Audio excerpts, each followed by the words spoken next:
దేవుడికే సమస్త ఘనత మహిమ ప్రభావములు చెల్లిస్తూ, ఎందుకంటే ఇద్దరు అక్క వాళ్ళు డెలివరీ అయ్యారు సేఫ్గా, బాబు పుట్టారు. ఒక అక్కకి బాబు పుట్టారు, ఇంకో అక్క కూడా బాబు పుట్టారు, ధనుష అండ్ సుష్మార్ శైలజ అనుకుంటా, నాకు పేరు కరెక్ట్గా గుర్తులేదు. Glory to God. దేవా నీకు వేలాది వందనాలు చెల్లిస్తున్నామయ్యా. బిడ్డలు హెల్దీగా ఉండేలాగున బిడ్డల్ని దీవించండి, అన్ని నరకశక్తి నుంచి కాచి కాపాడండి. మేము వింటున్న ఈ వాక్యాన్ని మీరు ఆ బిడ్డలకి సర్వాంగ కవచముగా ఏర్పరుస్తారని విశ్వసిస్తూ, పునీత పౌలు గారు తిమోతికి రాసిన 2వ లేఖ 1వ అధ్యాయము 7వ వచనము. పునీత పౌలు గారు తిమోతికి రాసిన 2వ లేఖ 1వ అధ్యాయము 7వ వచనము. దేవుడు మనకు పిరికితనము గల ఆత్మను ఇవ్వలేదు, ఆయన మనకు శక్తి, ప్రేమ, ఇంద్రియ నిగ్రహము గల ఆత్మనే ఇచ్చెను. మనమందరము దేవుడు చెప్పమంటున్నాడండి, తప్పుగా అనుకోకండి. మనమందరము కొంతమంది, అందరం కూడా కాదు, ఫాస్టింగ్స్లలో ఉంటారంటే కడుపుకి ఉపవాసం చేస్తున్న వాళ్ళు చాలామంది ఉండొచ్చు మనలో. మనం ఏమనుకుంటామంటే చాలా గొప్ప పని చేస్తున్నామని. ఓకేనా? ఎస్, ఓకే, మంచి పని, అదే మంచి పని, బైబిల్ చెప్తుంది అది మంచి పని. నోటికి ఉపవాసం చేస్తున్నాం అంటే ఇంకా మంచి పని. మన శారీర వాంఛలకు మనము ఉపవాసం చేస్తున్నామంటే అది ఇంకా మంచి పని. అయితే దేవుడు ఏమంటున్నా అంటే, ఈ మంచి పనులను చేపిస్తుంది ఎవరు అనంటే, ఆయన మనకు శక్తి, ప్రేమ, ఇంద్రియ నిగ్రహము గల ఆత్మని ఇచ్చను. ఈ ఆత్మ చేస్తుంది ఈ పని. ఏ ఆత్మ? ఆ ఆత్మ పేరే పరిశుద్ధాత్మ. కాబట్టి మనం చేయట్లేము మంచి క్రియలు, మనం చేయట్లేము సత్క్రియలు, మంచి కార్యాలు మనం చేయట్లేదండి. దాన ధర్మాలు మనం చేయట్లేదు, ప్రార్థనలు మనం చేయట్లేదు, ఉపవాస క్రియలు మనం చేయట్లేదు, ఇంకా ఏదైనా మంచి పనులు ఏదైనా అండి. మీరు మంచిగా వేరే వాళ్ళతో మాట్లాడడం కానివ్వండి, ఒకరికి మాట సహాయం చేయడం కానివ్వండి, ఇంకా ఏ మంచి పనైనా మనము చెయ్యట్లేము. కేవలం మన ద్వారా పరిశుద్ధాత్మ దేవుడు చేపిస్తున్నాడు. అయితే ఇంకో రెండో సైడ్కి వస్తే, మరి చెడ్డ పనులు చేస్తూ ఉన్నాం కదా, మనలో అందరం చేస్తాం, ప్రతి ఒక్కరం చేస్తామండి. అదే కదా శోధన అంటే, అదే కదా బాధ అంటే, అదే కదా వేదన అంటే, అదే కదా టెస్టింగ్, పరీక్ష అంటే. అయితే ఏంటి మరి ఆత్మ పేరంటే? అపవిత్రాత్మ, సాతాను ఆత్మ. కాబట్టి ఈ రెండు ఆత్మలకి ఉన్న వ్యత్యాసం ఏంటంటే, మనకి మన మానవ దృష్టికి బాగానే కనబడుతుందండి మనం చేసే పనులు. బాగుంది అనుకుంటాం. ఫర్ ఎగ్జాంపుల్, ఇప్పుడు నాకు ఎవరైనా ఫోన్ చేసి పలానా సాయం కావాలి అని అడిగారు అనుకోండి, చేస్తాను అని చెప్పి మనం చేసామనుకోండి, పరిశుద్ధాత్మ పని చేశాడు అని అర్థము. నేను చేస్తాను, రేపు చేస్తాను, ఎల్లుండి చేస్తాను, ఆవులెల్లుండి చేస్తాను, లేకపోతే 10 రోజుల తర్వాత తిరిగి రాని మళ్ళీ చేస్తాను, ఇలా పోస్ట్ పెయింట్ చేస్తుంటారు చూడండి. ఆ బిడ్డల్ని బాధ పెడుతుంటాము చూడండి, వారిని ఊరికే ఇంటికి తిప్పుతాము చూడండి. అది అపరిశుద్ధాత్మ, అంటే సాతాను చేస్తున్నాడు. నీకు చాతైతే చేస్తానని చెప్పు, చాతగా పోతే చెయ్యను అని చెప్పు. ఏ సహాయమైనా దేవుడు చెప్తున్నాడండి. అది మంచి క్రియ, దేవుడు ఇచ్చినాడు మనకి చెయ్యమని. ఈ లెంట్ సీజన్లోనే కాదండి, ప్రతిరోజు కూడా మనకి దేవుడు ఒక ఛాన్స్ ఇస్తున్నాడు, ఒక అవకాశం ఇస్తున్నాడు. ఏమని? బిడ్డ ఇదిగో వీళ్ళు అవసరంలో ఉన్నారమ్మా, వీళ్ళు అవసరంలో ఉన్నారయ్యా, వాళ్ళని దగ్గరికి వస్తారమ్మా, వీళ్ళని దగ్గరికి వస్తారమ్మా, ఏదైనా మాట సహాయం అడుగుతారమ్మా, డబ్బు సహాయమే కాదు, ఒక్క మాట చెప్పావా, నీతో దేవుడు నాడు, ఎందుకు భయపడుతున్నావు అక్క, నేను ప్రార్థిస్తానులే. దేవుడు ఇది కోరుకుంటున్నాడు. ఇంకా బియాండ్ అంటే అండి, పెద్ద పెద్ద లక్షల వరకు మనం పోవాల్సిన అవసరం లేదు. రూపాయి, 100, 1000 దగ్గరనే ఆగాలి. ఓకేనా అండి? ఎస్, చేయాలి అనుకున్నప్పుడు చేసేస్తే దేవుడు చాలా సంతోషిస్తాడు. దేవుడు మనకు పిరికితనము గల ఆత్మను ఇవ్వలేదు. ఇదిగో మనలో ఏ ఆలోచన ఉందంటే అండి, ఈ సమయంలో నేను నిరాశలో ఉన్నాను, నిస్పృహలో ఉన్నాను, బాధలో ఉన్నాను, దుఃఖములో ఉన్నాను, నిట్టూర్పులలో ఉన్నాను, ఇంకా ఇది నా వల్ల కాదేమో, 40 రోజులు ఉపవాసం ఉండాలి, ఇంకా 5-6 రోజులే అయిపోయింది, ఇప్పటికేంటి 5 రోజులు అంటే ఎస్ 5 days, 5 రోజులే అయింది ఉపవాసం ఉండి. 35 రోజులు ఎట్లుండాలి ఇంకా ఉపవాసం? చూడండి, మనం అనుకుంటున్నాము ఆ ఆలోచన, కానీ దేవుడు ఏమంటాడంటే, నా శక్తిపై ఆధారపడు, ఆయన మనకు శక్తి ఇచ్చాడు అని దేవుడి యొక్క వాక్యం సెలవిస్తుంది. పిరికితనం ఆత్మ ఇవ్వలేదండి దేవుడు మనకి. పిరికితనమైన మాటలు మాట్లాడమని దేవుడు మనకి చెప్పలేదండి. పిరికితనంగా జీవించమని దేవుడు మనతో చెప్పట్లేదండి. ధైర్యము కలిగిన ఆత్మతో జీవించు, అదే ధైర్యాన్ని పరులకు పంచు, అంతే సింపుల్ అండి. దేవుడు చెప్తున్నాడు మనందరికీ. ఇప్పుడు మనలో అందరికీ ప్రాబ్లమ్స్ ఉన్నాయి, నాతో సహా. మన పారిష్ ప్రీస్ట్లకు కూడా ప్రాబ్లమ్స్ ఉంటాయి పాపం. అయినప్పటికీ పాపం దివ్యబలి పూజ దగ్గరికి వచ్చి పూజ మొత్తం అర్పిస్తారు. వాళ్ళ బాధలు మొత్తం గుండెలో దాపెట్టుకుంటారు, హృదయంలో దేవుడికి అర్పించేస్తారు. మన పాపాలతో పాటు వారి పాపాలను కూడా వారి యొక్క కరముల ద్వారా దేవుడికి అర్పిస్తారు. ధైర్యంగా ఉంటారు. ఇదిగో అండి, యేసయ్య ప్లేస్లో గురువులనే పెట్టి వాళ్ళకు కూడా ధైర్యం కోసం దేవుడు ఏమన్నాడంటే, మీరు ఆత్మని అడ్డగింపకండి అన్నాడు. 1 తెస్సలోనిక 5వ అధ్యాయం 16వ వచనంలో అండి. ఆత్మని అడ్డగిస్తున్నాము. ఏ ఆత్మని? పరిశుద్ధాత్మని. సాతాను ఆత్మని అడ్డగించట్లేదు మనము. ఎలా అడ్డగించాలి మరి సాతాను ఆత్మని? ప్రార్థన చేయి, సాతాను వెళ్ళిపోతాడు. ఉపవాసం చేయి, సాతాను వెళ్ళిపోతాడు. నీల్ డౌన్ చేయి, సాతాను అంటే మోకరించు, సాతాను వెళ్ళిపోతాడు. చేతులెత్తు, మోసేవలి, సాతాను వెళ్ళిపోతాడు. నిన్ను చూసి భయపడతాడు. ఎందుకంటే నీలో ఉన్నది పరిశుద్ధాత్మ కాబట్టి. మనందరిలో పరిశుద్ధాత్మ ఉన్నాడండి. మనందరికీ తెలుసు. తల్లి గర్భములో నీవు రూపొందక మునిపే నేను ఎన్నుకొని ఉంటుని, నీ శ్వాస నేను ఊదినదే. ఆ శ్వాస పేరే ఆత్మ. పరిశుద్ధాత్మ మనలో ఉన్నాడు దేవుడు. కాబట్టి పిరికితనము గల ఆత్మ దేవుడు మనకి ఇవ్వలేదు. ఇందాక ఎవరు ప్రార్థిస్తుంటే విన్నా నేను, నిగ్రహ శక్తి సంథింగ్ ఏదో అన్నారు కదా. నాకు శక్తి సరిపోవట్లేదు ఉపవాసం చేయడానికి. ఎవరు చెప్పారు? ఉపవాసం చేయమని దేవుడు మనకి చెప్పాడంటే శక్తి కూడా దేవుడు ఇచ్చాడని అర్థం. ఉపవాసం చేయమని దేవుడు చెప్పాడంటే ప్రార్థన చేయమ్మా అని అర్థం. ఉపవాసంతో పాటు ఉపవాసం చేయమని దేవుడు ప్రేరేపించాడు అంటే వాక్యం చదువమ్మా అని అర్థం. దాంతోపాటు ఇవన్నీ చేస్తున్నావు కాబట్టి నేను బయట ఎక్కడో వాక్య రూపంలో లేను, ఇదిగో సజీవుడైన నేను నీలో ఉంటాను, నిన్ను జీవింపజేస్తానమ్మా. ఇదిగో నీవు జీవవంతుడిగా జీవిస్తావు, జీవవంతురాలిగా జీవిస్తావు. ఇప్పుడు వాక్యంలాగా నేను కేవలం బయటనే లేను, నీ లోపటికి వస్తున్నాను రక్త శరీర రూప ధారుడుగా. మరి దివ్యబలి పూజకు వస్తున్నావా? ఈ 40 days లెంట్ సీజన్లో ఏదన్నా ఒక కమిట్మెంట్ తీసుకోవాలండి మనం దేవుడి దగ్గర. అయ్యా నేను ఇది చేస్తాను, నువ్వు నాకు అది ఇవ్వు అని కాదు. ఆత్మపరంగా నేను బలపడడానికి నన్ను ఏం చేయమంటావు? ఎందుకంటే శారీరక పరంగా ఇప్పుడు దేవుడు ఆస్తి ఇచ్చాడు అనుకోండి, లెంట్ సీజన్ తర్వాత ప్రార్థించడం మానేసాం అనుకోండి, ఆస్తి పోయిందనుకోండి, ఏంటి పరిస్థితి? ఆర్థిక సమస్యలు తీరిపోయాయనుకోండి, దాని తర్వాత మళ్ళీ ఆర్థిక సమస్యలు వచ్చాయనుకోండి, ఏంటి పరిస్థితి? కాబట్టి నిలబెట్టండి. అయ్యా నువ్వు నన్ను నిలబెట్టు, నా కుటుంబాన్ని నిలబెట్టు, పరిశుద్ధాత్మ శక్తితో నింపు, అయ్యా నాకు ఆత్మశక్తిని దాయిచ్చేయి, 2 అభిషేకాన్ని దాయిచ్చేయి అనే ప్రార్థన మనం చేస్తూ ఉన్నప్పుడు దేవుడు ఒకటే ప్రేరేపిస్తాడు, నా సన్నిధికి రామ్మా, నేను నీకు అన్నీ చెప్తా అంటాడు.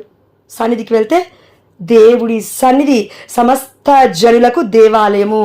దేవుడి సన్నిధిలో సమస్త సమస్యలకు కూడా సమాధానం దొరుకుతుంది.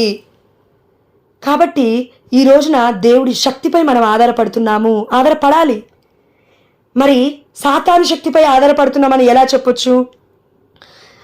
ప్రార్థన అవసరం లేదు, నీకే ప్రాబ్లమ్స్ లేవు. ఉపవాసం అవసరం లేదు, నీకే ప్రాబ్లమ్స్ లేవు. నువ్వు ఎంత చేసినా వ్యర్థమే. నువ్వు ఎన్ని ఉపవాసాలు చేసినా వ్యర్థమే. నువ్వు నోరు ఎంత కంట్రోల్ చేసుకున్నా వ్యర్థమే. నువ్వు ఎన్ని సాక్రిఫైసెస్ త్యాగాలు చేసినా వ్యర్థమే. నీ జీవితమే వ్యర్థం అంటాడు. ఎవరు? సాతాను. ఎందుకంటే మనం ఎక్కడున్నామండి? యేసయ్య 40 దినాలు రాత్రి పగళ్ళు ఇదిగో ఉపవాస ప్రార్థన ఉన్న తర్వాత సాతాను వచ్చి శోధించింది. 3 సార్లు యేసు ప్రభువు వారు శోధనని తట్టుకున్నారు అని అక్కడ వాక్యం సెలవిస్తుంది. మత్తయి 4:4 దగ్గర మనం చూస్తున్నాం, 1 నుండి 10-15 వచనాల వరకు. అంటే ఉపవాసం ముగిచ్చే సమయములో వచ్చాడు సాతాను. అంటే 40 రోజుల నుంచి సాతాను దేవుడి దగ్గరికి, యేసయ్య దగ్గరికి రాలేదంటారా? వచ్చాడు. ఎప్పటి నుంచి వచ్చాడు? యేసయ్య పుట్టక ముందు నుండే దర్శన గ్రంథము 12వ అధ్యాయం చదివితే మనకు అర్థమవుతుంది. ఆ తల్లి నిండు చూలాలు, ఇదిగో సూర్యుడే ఆమె వస్త్రములు, చంద్రుడే ఆమె పాదముల క్రింద ఉండెను, 12 నక్షత్రములు గల కిరీటము ఆమె తలపై ఉండెను. ఇదిగో సర్పము చూస్తూ ఉంది మృంగడానికి ఆ బిడ్డని. చూడండి, ఇది దర్శనం యోహాను గారికి వచ్చింది. అంటే దేవుడు నాకు రివీల్ చేసింది. నేనేం చెప్తున్నా అంటే అండి, ఇది దర్శనము. దర్శన గ్రంథం అనేది కేవలం లాస్ట్ పుస్తకం కాబట్టి లాస్ట్లో జరిగిందేమో అని అనుకుంటాం. అలా కాదు. అది పరిశుద్ధమైన గ్రంథంలో ప్రతిదీ మనకి భూతకాలంలో పనిచేస్తుంది, వర్తమాన కాలంలో పనిచేస్తుంది, భవిష్యత్తు కాలంలో పనిచేస్తుంది.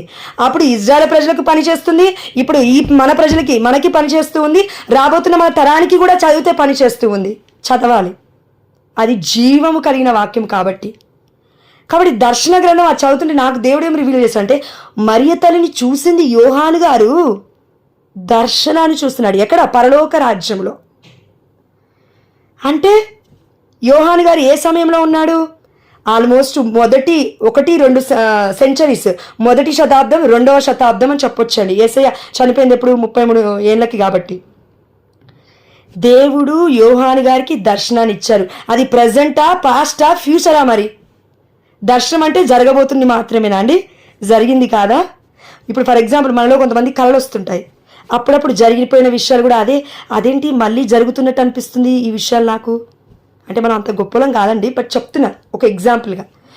కళనే అనుకోండి, ఒక డ్రీమ్, ఒక కళనే అనుకోండి. ఏదో దర్శన భాగ్యం కూడా కొంతమందికి ఉంటుంది. జరిగిపోయినవి కూడా వస్తుంటాయి, జరగబోతున్నాయి కూడా వస్తుంటాయి. ఈరోజు ఏం చేయాలో కూడా దేవుడు చెప్తుంటాడు. అంటే ప్రజెంట్, పాస్ట్, ఫ్యూచర్. నాతో ఒక అక్క షేర్ చేసుకున్నారండి. తన యొక్క జీవితంలో కళలో తను వాక్యాన్ని మాట్లాడుతూ ఉంటుంది. కళలో ఒకప్పుడు ఒక సమయంలో సాతాను వచ్చేసాడు తన మీదికి. వచ్చేసి రాగానే తను అంటూ ఉంది, వాక్యం చెప్తుందంట కళలో. సాతాను కళలో వెళ్ళగొట్టబడ్డాడు.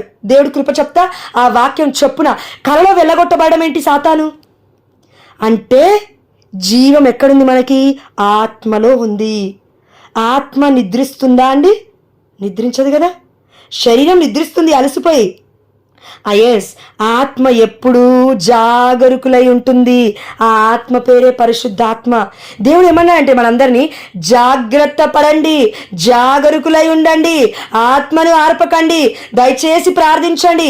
పరిశుద్ధాత్మ నిట్టూర్పుల ద్వారా మీ నుండి ప్రార్థిస్తున్నాడు. పడుకున్నప్పుడు కూడా నా బిడ్డలు నేను ఆస్తికర్తలుగా లేవనెత్తుతాను. Amen, hallelujah. In the mighty name of Jesus it may fulfilled in all our lifes. Amen. కాబట్టి ఆత్మ నిద్రపోదు, దేవుడి ఆత్మ నిద్రపోదు. ఫర్ ఎగ్జాంపుల్ ఎక్కడో అని నేను చదివాను, వాక్యం గుర్తులేదు ఎగ్జాక్ట్గా, బట్ దేవుడు చెప్పమంటున్నాడు, నిరంతరము నేను శ్రమిస్తున్నాను. యేసయ్య నిరంతరము శ్రమిస్తున్నా అన్నాడు. దాని తర్వాత కొన్ని లెటర్స్, కొన్ని లేఖనాలు మనం చూస్తే పౌలు గారు అంటారు, నేను నిరంతరము శ్రమిస్తున్నాను దేవుడి పరిచర్య కొరకే అంటాడండి. చూడండి ఎంత గొప్ప మాట. నిరంతరం ఏంటండి? ఒక వ్యక్తి 24 గంటలు పడుకోకుండా పని చేయగలడా?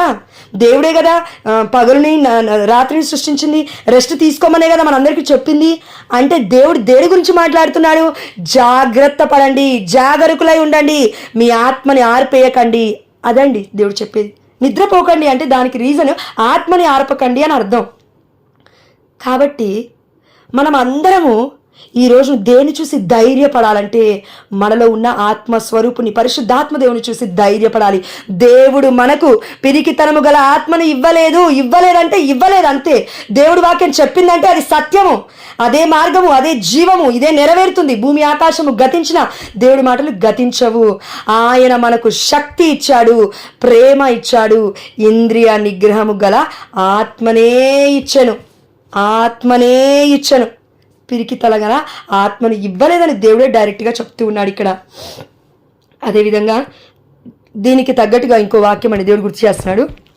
కొరింథీయులకు రాసిన లేఖ 10వ అధ్యాయం 13 అనుకుంటా, ఒకసారి చూడండి. ఎస్, దొరికిందండి. మానవులకు సాధారణము కానీ ఏ శోధనయు మీకు కలగలేదు. చూడండి ఎందుకు దేవుడు ఈ మాట అంటున్నాడంటే మానవులకు అని. మానవుడు అంటే ఏంటంటే రక్తము శరీరముతో ఉన్నాడు ఈ లోకంలో. యేసయ్యను మనం ఏమంటాము? పరలోక తండ్రి పంపించిన దైవ సంభూతుడైనప్పటికీ మనుష్య కుమారుడు. చూడండి, మానవుడు, మనుష్యుడు. దేవుడు కూడా మనుష్యుడే. యేసయ్య కూడా వచ్చాడు కదా, తల్లి గర్భము నుండి వచ్చాడు కదా, మరియ తల్లి గర్భము నుండి ఈ లోకానికి. కాబట్టి మానవులకు సాధారణం కానీ ఏ శోధని మీకు కలగదండి. కలిగినప్పటికీ ఏలైనా దేవుడు నమ్మదగినవాడు, సాతాను అబద్ధికుడు, దేవుడు నమ్మదగినవాడు, మనల్ని కాపాడుతాడు. మీ నిగ్రహ శక్తికి మించి మేము శోధింపబడనీయడు. ఇక్కడ చూడండి, మనకు ఒక ఆత్మనిచ్చారంట. శక్తి, ప్రేమ, ఇంద్రియ నిగ్రహము గల ఆత్మనే ఇచ్చను అని ఇప్పుడే వాక్యం చదివాం. ఇక్కడే చెప్తున్నాడు దేవుడు నమ్మదగినవాడు, మీ నిగ్రహ శక్తికి మించి మేము శోధింపబడనీయడు. నిగ్రహ శక్తికి మించి శోధింపబడనీయట్లేడు అని దేవుడు చెప్తున్నప్పటికీ మనము శోధనకి గురవుతున్నామంటే దానికి అర్థం ఏంటంటే, చివరి వచనం చదువుతాను చూడండి. అంతేకాక మీరు శోధింపబడినప్పుడు దానిని సహింపగలిగిన శక్తిని మీకు వసగి. ఇది నోట్ చేసుకోండి, ఒకసారి గుర్తుపెట్టుకోండి మళ్ళీ. దానిని సహింపగలిగిన శక్తిని, దేని? బాధ్యతను, భారాన్ని, బాధలను, కష్టాలను, కన్నీళ్లను, శోధనలను, వేదనలను, పరీక్షలను అన్నిటినీ సహింపగలిగిన శక్తి మీకు ఒసగి. అయితే ఇప్పుడు ఏమడగాలి మనం ఈ లెంట్ సీజన్లో? సహింపగలిగే శక్తినివ్వయ్యా. అడగట్లేము ఇది ఒకటి. బయటపడు మార్గమును మీకు ఆయన చూపును. బయట పడడానికి ఏం చూపిస్తాయంట దేవుడు? డబ్బుల్ని చూపించాడు బయటపడడానికి, కార్లను చూపించాడు బయటపడడానికి, ఇంకేదో చూపించడండి. ఈ లోక ఆశను చూపించాడు. సాతాను ఏ విధంగా అయితే యేసయ్యని ఇదిగో ఆ యొక్క ఏమంటారండి, ఆ యొక్క భవనాల చివర, ఆ యొక్క కొండ చివర నిలబెట్టి ఈ రాజ్యం మొత్తం నీకు రాసిస్తానంటున్నాడు. ఎవరండి? సాతాను రాసి ఇవ్వడానికి, దేవుడికి ఇవ్వడానికి. దేవుడిది, ఈ లోకమంతా దేవుడిదే, యేసయ్యది, మన తండ్రిది. సాతానికి ఎంత చూడండి మెస్మరైజ్ చేస్తున్నాడు. దైవ కుమారుని కూడా ఇదంతా నాది, నువ్వు నాకు లోబడు, నాకు మొక్కు, నాకు నీల్ డౌన్ చేయి, నన్ను ఆరాధించు, నేను నీకు ఇస్తాను ఇది. కానీ ఈ లోక రాజ్యములు మొత్తం ఎవరివి? దేవుడివి. మనల్ని కూడా ఇలా అటెంప్ట్ చేస్తాడు సాతాను. నువ్వు నాకు లోబడు, తిండి. ఇప్పుడు ఫర్ ఎగ్జాంపుల్ ఉపవాసం చేస్తున్న వాళ్ళకైతే తిను, ఏం కాదు, టైము ఏం కాదులే, తిను, ఇది ఒక్కరోజు ఏం కాదు, దేవుడు క్షమిస్తాడు, తిను, ఏం కాదు, మాట్లాడు, ఒక్క మాట మాట్లాడు, నోరు తెరిచి, ఏం కాదు, బూతులు మాట్లాడు, ఏం కాదు అంటాడండి సాతాను. దుష్టుడు, దౌర్జన్యుడు, మోసం చేస్తాడు, దొంగలించడానికి వస్తాడు, మనల్ని సీదా సాధారణంగా విడిచిపెట్టడు. ఏం చేస్తాడు? దొంగలించిన వాడు ఊరికే ఊరుకుంటాడా? అడ్డం వస్తే చంపేస్తాడు, ధ్వంసం చేస్తాడు, నాశనం చేసి వెళ్ళిపోతాడు. జీవితం ఏది ఇంకా, జీవం ఏది ఇంకా. అందుకే ఆ లోపే మనం ఏం చేయాలి? ఇదిగో దానిని, అంటే ఈ శోధనని, మనం ఏదైతే శోధన, టైప్ ఆఫ్ శోధనలు ఉంటాయండి ఇందులో. శోధన అంటే ఇంకా మీరు ఏదైనా పెట్టుకోండి, లైక్ మనకి కామపు ఆలోచనలు కానివ్వండి. ఫర్ ఎగ్జాంపుల్ ఉన్న వాళ్ళకి ఇక ఏమంటారండి, ఈ ఫోన్స్ ఉంటాయి కదా, ఫోన్లో ఇది చూడొద్దని దేవుడు చెప్తాడు, చూస్తూనే ఉంటాము. సీరియల్ చూడొద్దంటాడు, చూస్తూనే ఉంటాము. మూవీస్ చూడొద్దంటాము, చూస్తూనే ఉంటాము. లేకపోతే పరుల వాళ్ళ ఇంటికి వెళ్ళి ముసలమ్మ ముచ్చట్లు ఆపేయమ్మ అంటాడు, అయినా కూడా ముచ్చట్లు పెడుతూనే ఉంటాము. ప్రార్థన చేయంటే ప్రార్థన చేయం, వాక్యము వినమ్మా అంటే వినము, కనీసం చదవము. బైబిల్ పిలుస్తూ ఉంటుంది నిన్ను నన్ను, దా దా దా దా అని. అంటే ఎవరు పిలిచేది? ఎవరు? దేవుడు. కానీ పోమ అక్కడ దాకా పోయి ఇంకో పని ఉంది, లేవు, ఈ ఫోన్ వచ్చిందిగా ఈరోజు, ఇంకో ఫోన్ మాట్లాడదాం, ఇవే ముచ్చట్లు. అయితే దేవుడు ఏమంటున్నాడంటే, సహింపగలిగిన శక్తిని నీకు వసగుతాను, కానీ నువ్వు చేయాల్సింది ఏంటో, మనం చేయాల్సింది ఏంటో దేవుడు చెప్తున్నాడు. బయటపడు మార్గమును మీకు ఆయన చూపును. మార్గం అంటే నేనే మార్గము, నేనే సత్యము, నేనే జీవము. యేసయ్యే మార్గము. ఆయన పట్టుకోవాలంతే, దేవుని పట్టుకోవాలంతే. ఎలా పట్టుకుంటామండి? ప్రార్థనలో పట్టుకో, దొరుకుతాడు దేవుడు. నన్ను వెతుకు వారికి నేను దొరుకుతాను, ఇదిగో ద్వారము చెంతనే ఉన్నాను, తలుపు తడుతున్నాను, నేను లోపలికి వస్తాను, ఎవరైతే డోర్ తీస్తారో లోపలికి వస్తాను, వారితో కలిసి భుజిస్తాను. ఆమేన్, హల్లెలూయా. ఇంతకన్నా అదృష్టం ఇంకేం కావాలండి?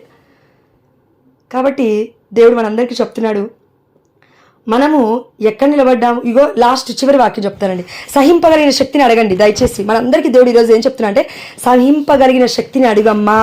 ఈ యొక్క ఆధ్యాత్మికమైన జీవితము బలంగా ఉండాలంటే సహింపగలిగిన శక్తి కావాలి మనకి.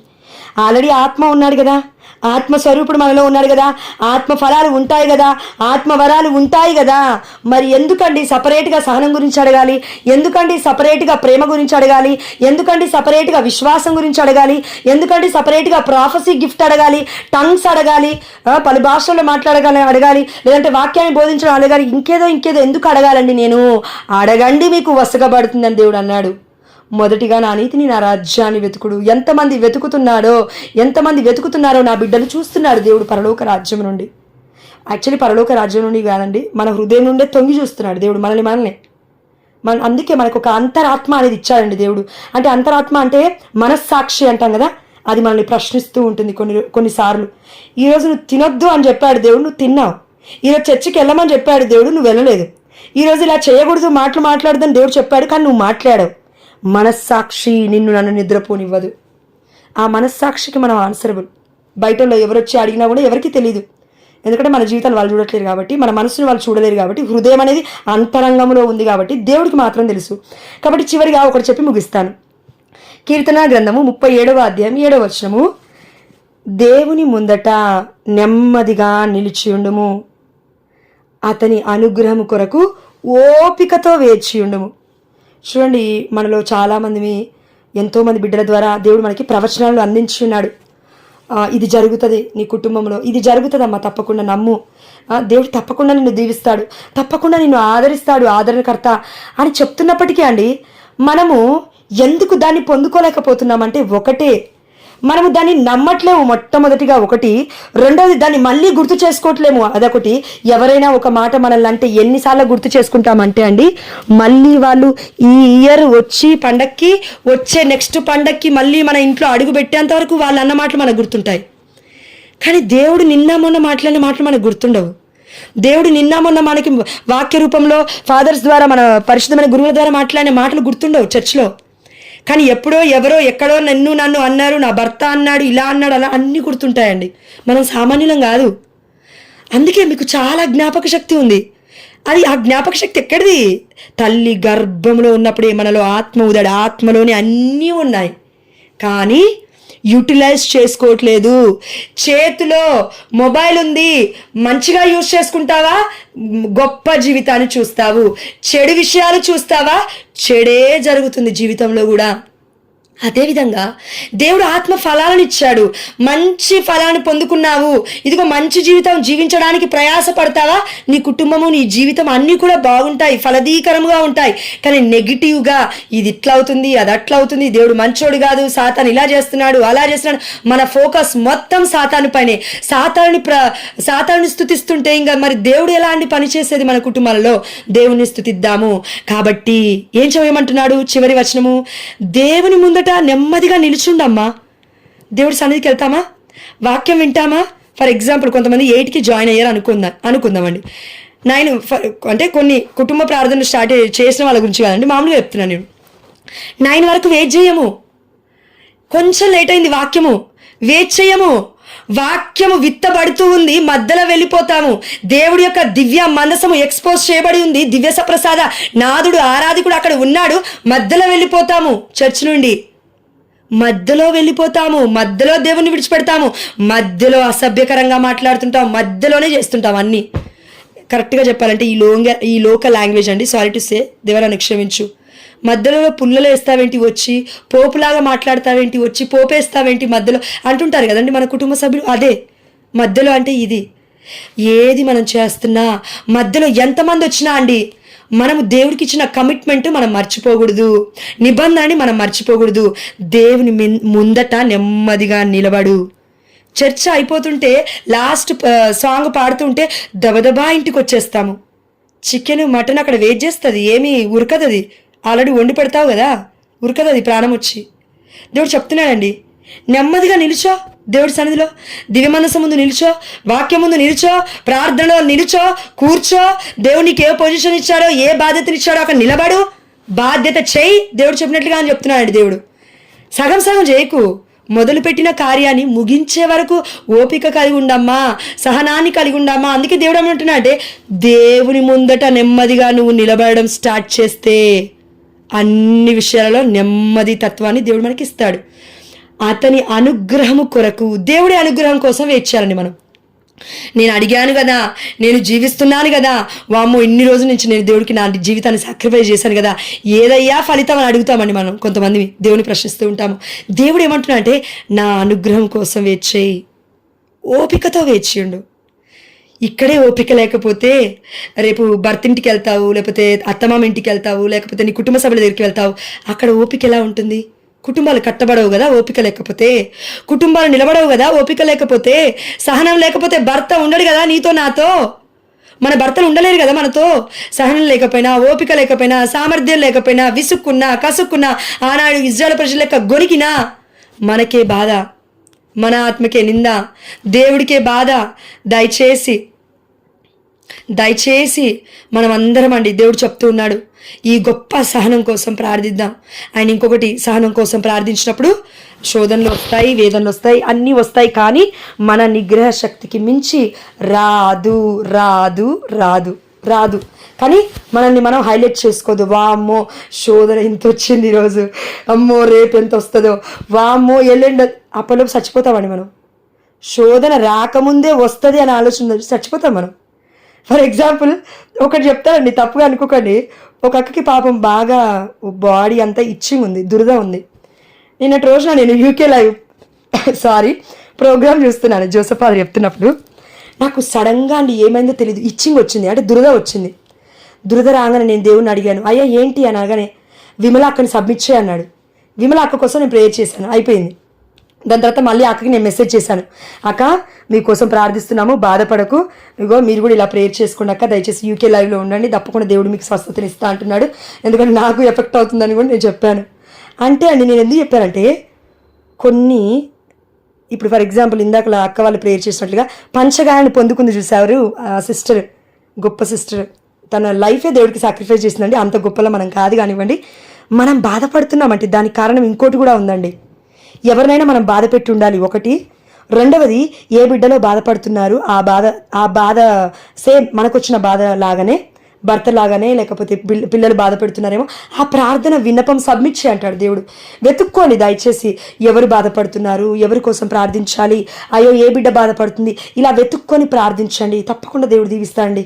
మా అమ్మకి నడుము నొప్పి వచ్చినప్పుడు నేను అయ్యో దేవా మా అమ్మకి నొచ్చిందయ్యా ఎట్లయ్యా అని అడగలేదండి. నేను మా అమ్మలాగా ఎవరు బాధపడుతున్నారయ్యా అని అడిగాను. అంటే పరిశుద్ధాత్మ దేవుడు పరిచయం చేస్తాడండి. ఇది మన గొప్పతనం కాదు, ఎవరి గొప్పతనం కాదు, దేవుడికే సమస్త ఘనత. కానీ పరిశుద్ధాత్మ దేవుడు మనకి చెప్తాడు, అమ్మ ఇలా ప్రార్థన చేయి, ఇలా ప్రార్థన చేయి, ఇలా ప్రార్థన చేయి అంటాడు. మీరు చూడండి, ప్రార్థన చేస్తే అద్భుతాలు అప్పుడు జరుగుతాయి. స్వార్థంగా చేస్తే జరగవండి. నిస్వార్థంగా చేస్తే ప్రార్థన అద్భుతాలు తప్పక జరుగుతాయండి. ఎందుకంటే అనేకులు చాలామంది పర్సనల్గా కూడా మెసేజ్ చేస్తూ ఉన్నారు, మా భర్తలో ఇలాంటి మార్పులు వస్తున్నాయి అక్క అని. All glory to God. దేవుడికి సమస్త ఘనత మహిమ ప్రభావములు చెల్లిస్తూ ఎవరైనా ప్రార్థన చేయాలంటే ఒకరు ప్రార్థించక్క దయచేసి చివరిలో. అండ్ ఆంటీ ఎవరో ఒకరు పాట పాడుతున్నారు, దయచేసి మీరు కూడా పాట పాడండి చివరిలో. ఎస్యా ఈ వాక్యాన్ని బట్టి నీకే సమస్త ఘనత మహిమ ప్రభావములు చెల్లిస్తూ, నిగ్రహ శక్తికి మించి మాకు ఏ శోధన కూడా రాదు. కానీ మేము అడగాల్సింది అడగట్లేము, అదేంటంటే సహనం. ఇది మేము అడగాల్సిన కృపను మాకు దయచేయండి, జ్ఞాపశక్తిని మాకు దయచేయండి. అడుగుడి మీకు ఇవ్వబడుతుంది, తట్టుడి మీకు తెరవబడుతుంది, వెతుకుడు మీకు దొరుకుతుంది. అయ్యా నిన్ను అడిగే కృపను దయచేయి, నిన్ను తట్టే కృపను దయచేయి, నిన్ను వెతికే కృపను మాకు దయచేయండి నాయనా. అయ్యా మా నోటికి, మా ఆలోచనలకు, మా దేహాలకి బలహీనంగా ఉన్నామేమో, డోంట్ వరీ. దేవుడు చెప్తూ ఉన్నాడు, ఇదిగో 2 కొరింథీ 12:9 ప్రకారము నా కృప నీకు చాలును, నీ బలహీన సమయమందు నా శక్తి పరిపూర్ణమగుచున్నది. Amen, hallelujah. In the mighty name of Jesus I am claiming this promise on every family O Lord to fulfil in the mighty name of Jesus. Amen. Thank you Lord, thank you Jesus. దయచేసి ఇది గుర్తుపెట్టుకోండి.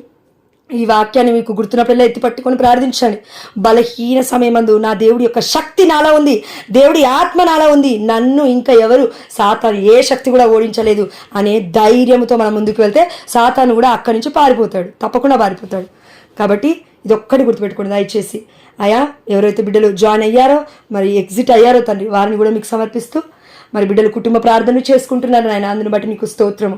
అయా కొంతమంది బిడ్డలు నా తండ్రి ఈ గ్రూప్ను విడిచిపెట్టిన తండ్రి, కొంతమంది ఈ సమయంలో చర్చెస్కి వెళ్తున్నారు తండ్రి, అందుని బట్టి నీకు స్తోత్రము. వ్యర్థముగా పోనివ్వకుండా నాయన సమయాన్ని బిడ్డలు యూటిలైజ్ చేస్తున్నారయ్యా నీ కృపను బట్టి, అందును బట్టి నీకే సమస్త ఘనత మహిమ ప్రభావములు చెల్లిస్తూ, అయా మేము ఒక్కరము 1000 మందితో సమానమని వాక్యం సెలవిస్తుంది. మేము భయపడాల్సిన అవసరం లేదు. సహనము కలిగిన వ్యక్తి, సామర్థ్యము కలిగిన వ్యక్తి కంటే 1000 రెట్లు సమానము, 1000 రెట్లు ఎక్కువ అండి. నేను ఇక్కడ సంసోను గురించి చదివినప్పుడు నేను విన్నాను, సంసోను శరీరం అంట బలవంతంగా ఏమంటారండి, బలమైన శరీరం అంట. ఎముక ఏదండి, ఆ యొక్క గాడిద, పచ్చిగా ఉన్న గాడిద దవడ ఎముకను తీసుకొని 1000 మందిని చంపాడంట. కానీ దేవుడు ఏమంటున్నాడంటే అక్కడ వాక్యము, ఇదిగో ధైర్యము కలిగిన వాడి కంటే, ఇదిగో ఆ యొక్క ఏమంటారంటే సామర్థ్యం కలిగిన వాడి కంటే, సహనము కలిగిన వ్యక్తి 1000 మంది కంటే ఎక్కువగా, 1000 మంది కంటే ఎక్కువగా శక్తి కలిగిన వాడు. అతను ప్రార్థిస్తే, ఇన్ ద సెన్స్ అతనంటే మనమందరం అండి, మనం ప్రార్థిస్తే మన కుటుంబాలు ఇంకా ఇంకా ఇంకా గొప్పగా దీవించబడతాయి. ఇదొక్కటి గుర్తుపెట్టుకోండి, మనము ఒక్కరము కాదు, 1000 మందితో మనం సమానము. అయా నువ్వు ఇచ్చిన ధైర్యము కలిగిన మాటలకు నీకే సమస్త ఘనత మహిమ ప్రభావములు చెల్లిస్తూ, నువ్వు మాతో మా అందరితో నాయన నువ్వు మాట్లాడినందులకు నీకు వేలాది వందనాలయ్యా. అమ్మా మా మరియ తల్లి, మేము ప్రార్థిస్తున్నంతసేపు, వాక్యము చెప్తున్నంతసేపు, వింటున్నంతసేపు మా యొక్క గృహాలలో ఉండి నిత్య సహాయమాత మా అందరి కోసం ప్రార్థించినందుకు మీకు వందనమమ్మా. పునీత పాడ్రే పియో గారా, మీరు ఏ విధంగా అయితే దేవుణ్ణి దెయ్యాన్ని చూసి గుర్తుపట్టారో మేము కూడా అలా గుర్తుపట్టే ఆధ్యాత్మికమైన కనులని, ఆధ్యాత్మికమైన ఆ యొక్క జీవితాన్ని మాకు దయచేయమని మీరు ప్రార్థించండి అయ్యా. ఈ రోజు నుంచి ఈ కుటుంబాల కోసం, ఈ బిడ్డల కోసం, మా కోసం దయచేసి పునీత పాడ్రే పియో గారా మీరు ప్రార్థించండి దయచేసి. మేము పాపాత్ములము కాబట్టి మా అందరి కోసం మీరు ప్రార్థిస్తున్నారని విశ్వసిస్తూ ఈ చిన్ని ప్రార్థనను, మా అందరి కుటుంబాలను, ఈ వాక్యము మా హృదయంలో విత్తబడింది, వృక్షముగా ఫలించే కృపను కూడా అయా నీ పరిశుద్ధాత్మ శక్తికే అది సాధ్యము. మమ్మల్ని, మా కుటుంబాన్ని 30 దింతలుగా, 60 దింతలుగా, 100 దింతలుగా దీవించి కాచి కాపాడుతున్నారని విశ్వసిస్తూ యేసు అతి పరిశుద్ధమైన నామములో, ఉన్నతమైన నామములో, ఘనమైన నామములో మేము అడిగినవన్నీ పొందుకున్నామని విశ్వసిస్తున్నాము మా ప్రియ పరలోకపు తండ్రి. ఆమేన్. హల్లెలూయా. ఆమేన్.